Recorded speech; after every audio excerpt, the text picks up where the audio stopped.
In this video, I'm going to share with you 3 ways to get a really good mix. And yes, I know that there are countless techniques you can use to get a good mix, but these 3 things I'm going to share with you today have a huge impact in your mix in ways that you don't even realize it. So if you're a home producer, you're working in a small studio, you mix your own music, you master your own music, basically you do most of the work yourself, this video is especially made for you. But before we dive into the 3 things that majorly improve our mix, there is something very, very important we need to understand about the whole mixing process, right?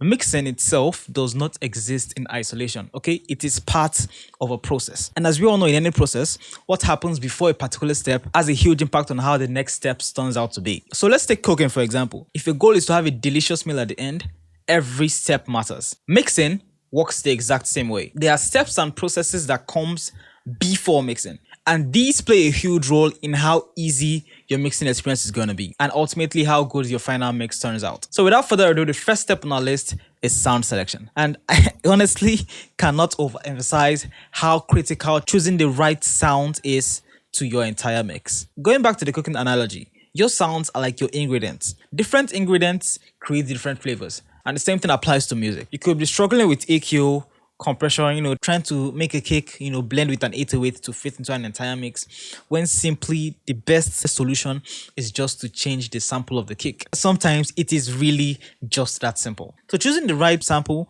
from the start can save you a ton of headache during the whole production process, and most importantly, during mixing. Okay, but now you might be asking yourself, okay, how do I know when a sound sounds right? When should I change the sound? What should I actually even be listening for? All right, these are specific questions that come up when we talk about sound selection or the process of selecting sounds in music. In this channel, I have a specific video when I went into extreme details on the process of sound selection, what sound selection is all about, and how to select sounds for your music. All right, and the detailed video is right in the description, so you can go ahead and check that out after I finish watching this video. All right, now once you've selected a good sound and selected multiple sounds, now the next step has to do with how these different sounds actually come together, and this has to do with the layering of sounds. Now 2 sounds or multiple sounds can sound great on their own, all right, but the moment you start to layer one on top of another one, chaos can really start to happen. Suddenly things start to feel muddy, harsh, and out of control. So step 2 is to actually shift your mindset,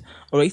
From choosing sounds that work well alone, all right, that sounds good individually, to start picking sounds that actually work together, all right, that are cohesive and not fighting against themselves. All right, so if you are going to still stick with the cooking analogy, all right, this stage is like knowing how much of each ingredient you're meant to use for the cooking.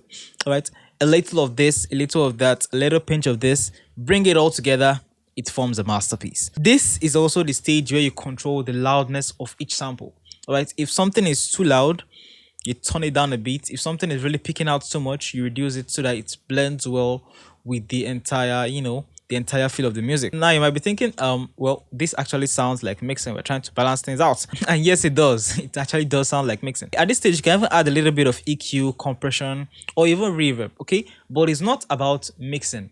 See it as kind of like sound design. It helps the production sit well before you even get to the mixing process. Just like the way you have effects like EQ, compression, reverb, delays in plugins like Serum and the rest. Okay, those effects, they are not really for mixing purpose, kind of. Okay, they are to shape that particular sound you're working on, and that is why you use most of all these tools during the production process before you even reach the mix. It saves you a whole lot of headache down the road before you even enter the mix. Okay, so if you want to dive deeper into this mixing process, you're tired of hearing so much theory, you want more hands-on practical experience, all right, I'm gonna be starting a mixing academy very soon. It's gonna be online, where I take a couple of students and I guide them focus more on your practical skills. The whole program is going to last for 8 weeks, so we're going to dive into a whole lot of details as it goes. So if you're a home producer, you produce your own music, you mix your own music, and you're having a hard time trying to get that mix to actually sit right, you're having a hard time trying to get the vocals to sit right, this is something you actually struggle with, all right, this program is exactly for you. So there's a link in the description to join the waiting list so that you receive updates, information on how the process is going, and most importantly when it's starting, so you can jump right in as soon as possible. Okay, so far we've talked about choosing the right sample. We've talked about layering sounds. Now the next process actually builds on this two that we've just discussed, and that is the arrangement of sounds. Now arrangement basically is about when each sound comes in, okay, when one drops, when one comes in, and how everything moves over time. It's how you turn good sounds into a story. Something that not only sounds good, but also takes the listener on a journey. Arrangement actually becomes very, very important when you have two sounds occupying, the same frequency range. So when these sounds play at the same time, they kind of clash.